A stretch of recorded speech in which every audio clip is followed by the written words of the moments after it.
தந்தை மகன் தூய் ஆவியாரின் பெயராலே ஆமென்.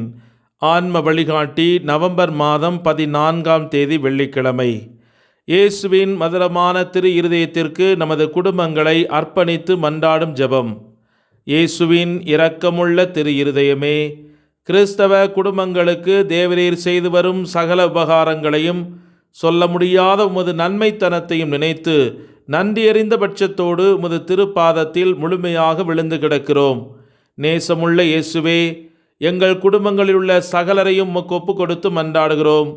தேவரீர் எங்களை ஆசீர்வதித்து இப்பொழுதும் எப்பொழுதும் உமது திரு இருதய நிழலில் நாங்கள் இளைப்பாறச் செய்தருளும். தவறி எங்களில் யாராவது உமது திரு இருதயத்தை நோகச் செய்திருந்தால் அவர்கள் குற்றங்களுக்கு நாங்களே நிந்தை பரிகாரம் செய்கிறோம். உமது திரு இருதயத்தை பார்த்து எங்கள் பரிகாரத்தை ஏற்றுக்கொண்டு அவர்களுக்கு கிருபை செய்தருளும். இதுவும் இன்றி உலகத்தில் இருக்கும் சகல குடும்பங்களுக்காகவும் உம்மை மன்றாடுகிறோம். பலவீனர்களுக்கு பலமும், விருத்தாப்பியருக்கு ஊன்றுகோலும், விதவைகளுக்கு ஆதரவும், அனாதை பிள்ளைகளுக்கு தஞ்சமாயிருக்க தயை புரியும். ஒவ்வொரு வீட்டிலும் நோயாளிகள், அவஸ்தைப்படுகிறவர்கள் தலைமாட்டில் தேவரீர் தாமே கண் விழித்து காத்திருப்பீராக. இயேசுவின் இரக்கமுள்ள திரு இருதயமே, சிறு பிள்ளைகளை நீர் எவ்வளவோ பட்சத்தோடு நேசித்தீரே. இந்த பங்கில் உள்ள சகல பிள்ளைகளை உமக்கு ஒப்பு கொடுத்து மன்றாடுகிறோம். அவர்களை ஆசீர்வதித்து அவருடைய இருதயத்தில் விசுவாசத்தையும் தெய்வ பயத்தையும் வளரச் செய்தருளும். வாழும் காலத்தில் அவர்களை அடைக்கலமாகவும் மரண நேரத்தில் ஆறுதலாகவும் இருக்கும்படி உம்மை மன்றாடுகிறோம். திவ்ய இயேசுவே, முறைமுறையாய் உமது அன்பில் வாழ்ந்து மரித்து நித்திய காலமும் எங்கள் குடும்பம் முழுவதும் உம்மோடு இளைப்பாற அருள் புரிந்தருளும். ஆமேன். இன்றைய நற்செய்தி லூக்கா நற்செய்தி 17வது அதிகாரம் 33வது இறைவார்த்தை. தம் உயிரை காக்க வழி தேடுவோர் அதை இழந்து விடுவர், தம் உயிரை இழப்பவரோ அதை காத்து கொள்வர். இது கிறிஸ்து வழங்கும் வாழ்வு தரும் நற்செய்தி. கிறிஸ்துவே உமக்கு புகழ். சிந்தனை: பாவத்தினுடைய 7 வேர்கள். நாம் ஒவ்வொருவரும் நம் வாழ்வு முழுவதும் எதிர்த்து போராட வேண்டிய 7 தலையுள்ள ஒரு ராட்சச மிருகம் உள்ளது. சுய தேடல் அல்லது சுயநேசம் என்பது அதனுடைய பெயர். அகங்காரம், கோபம், மோகம், லோபித்தனம், போஜனப்பிரியம், காய்மாகாரம், சோம்பல் ஆகியவை அதன் 7 தலைகளாம். ஆயர் ஃபுல்டன் ஜஸ்ஸின் அவைகளை ஆத்துமத்தின் 7 பிணந்தூக்கிகள் என்று அழைப்பதோடு அவற்றிற்கு 7 பெயர்களையும் தருகிறார். அவை சுயநேசம், பணத்தின் மீது ஒழுங்கற்ற நாட்டம், முறையற்ற காமம், வெறுப்பு, பொறாமை, முகஸ்துதி மற்றும் சோம்பல் ஆகியன. 7 தலையான பாவங்களாகிய இந்த 7 வேர்களிலேயே நம் எல்லா பாவங்களையும் நாம் அடையாளம் கண்டுகொள்ள முடியும். பாவத்தின் இந்த 7 ஆதாரங்களும் சரீரத்தை பாதிக்கிற நோய்களோடு ஒப்பிடப்படுகின்றன. அகங்காரம் என்பது ஞான புற்றுநோய் ஆகும். அது நம் உயிர் துடிப்பை தின்று அழித்து விடுகிறது. லோபித்தனம் என்பது ஞான எலும்புருக்கி நோய் அல்லது காச நோயை போன்றது.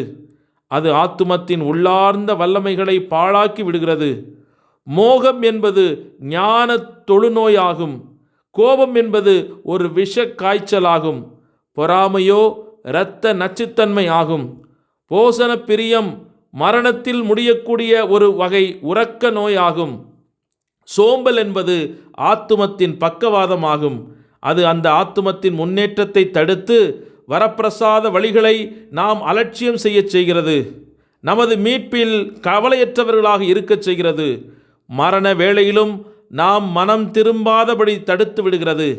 மரண வேளையிலும் மனம் திரும்பாத இந்த பரிதாப நிலைக்கு அகங்காரமும் சோம்பலுமே பெற்றோராக இருக்கின்றன என்பதை உணர்ந்து கொள்ளுங்கள்.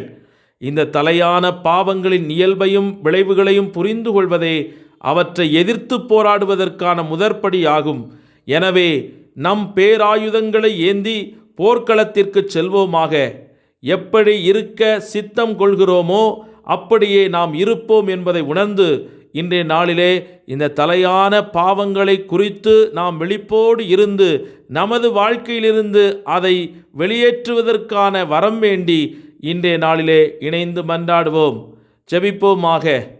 எங்களை நேசித்து பாதுகாக்கும் எங்களின் அன்பின் பரலோக தந்தையே, மிகுந்த அன்போடு உம்மை போற்றி துதித்து ஆராதிக்கின்றோம். ஒவ்வொரு அதிகாலை வேளையும் எங்களுக்கு உம்முடைய அன்பு புதுப்பிக்கப்படுவதை நினைவுபடுத்துகிறது. உமது இரக்கம் எங்களில் இருப்பதை உணர்த்துகிறது. நன்றி இயேசுவே.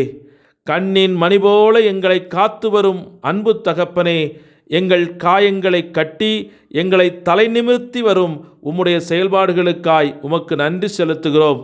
இன்று எங்களுடைய குடும்பங்களில் சமூகத்தில் இருக்கும் குழந்தைகளுக்காய் உம்மிடத்தில் மன்றாடுகிறோம். விவிலியத்தில் தாவீது என்ற ஆடு மேய்த்து கொண்டிருந்த சிறுவனை அழைத்து உம்முடைய அருள் பொழிவை கொடுத்து கோலியாத்தை வென்றதற்கான ஆற்றலை அவனுக்கு கொடுத்து உமது நாமத்தில் ஜெயம் பெற வைத்தவரே, இன்றைய மாய உலகின் தொலைத்தொடர்பு சாதனங்கள் என்ற கோலியாத்துக்கள் இன்றைய சமூகத்தை அச்சுறுத்தி கொண்டிருக்கும் வேளையில் எம்முடைய அன்பு குழந்தைகளை உமது தூய ஆவியின் அருள் பொழிவால் நிரப்பி இந்த கொடிய அரக்கனை அழித்து உமக்கான அரசை ஏற்படுத்தும் உம்முடைய சேனைகளாக அவர்களை மாற்றுவீராக. எம் குழந்தைகள் தானியேலைப் போல ஜெபித்து, தாவீதைப் போல ஆராதித்து, சாலமோனைப் போல ஞானம் பெற்று, யோசுவா போல பிசாசை எதிர்த்து போரிட்டு, மோசேயைப் போல நல்ல தலைவர்களாக உருவாகி உம்முடைய அரசை இந்த உலகத்தில் கட்டி எழுப்ப அவர்களுக்கு மிகுந்த தூய ஆவியின் அருள் பொழிவை அளவின்றி கொடுப்பீராக. ஆரோக்கியமான வாழ்வும் பக்தியான வளர்ச்சியும் நற்சுகமும் நல்லறிவும் பெரியவர்களை மதித்து போற்றும் ஞானமும் எம் குழந்தைகளுக்கு வழங்கியருளும் ஆண்டவரே.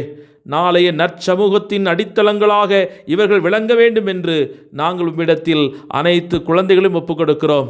அவர்களை ஆசீர்வதியும். அவர்களை தொட்டு முத்தமிட்டு அன்று நீர் ஆசீர்வதித்ததைப் போல இன்று எமது பிள்ளைகளையும் எங்கள் குடும்பத்து பிள்ளைகளையும் எங்களுடைய பேர பிள்ளைகளையும் நீர் அரவணைத்து முத்தமிட்டு அவர்களை ஆசீர்வதிக்க வேண்டும் என்று எங்கள் ஆண்டவராகிய இயேசு கிறிஸ்து வழியாக உம்மை நோக்கி நாங்கள் மன்றாடுகிறோம். ஆமேன். எல்லாம் அல்ல இறைவன் தந்தை, மகன், தூய் ஆவியானவர் உங்கள் ஒவ்வொருவரையும் நிறைவாக ஆசீர்வதிப்பாராக. ஆமேன். இயேசுவுக்கே புகழ், இயேசுவுக்கே நன்றி. மரியே வாழ்க. இயேசுவின் இரத்தம் ஜெயம், இயேசுவின் இரத்தமே ஜெயம். தந்தை, மகன், தூய் ஆவியின் பேராலே ஆமேன்.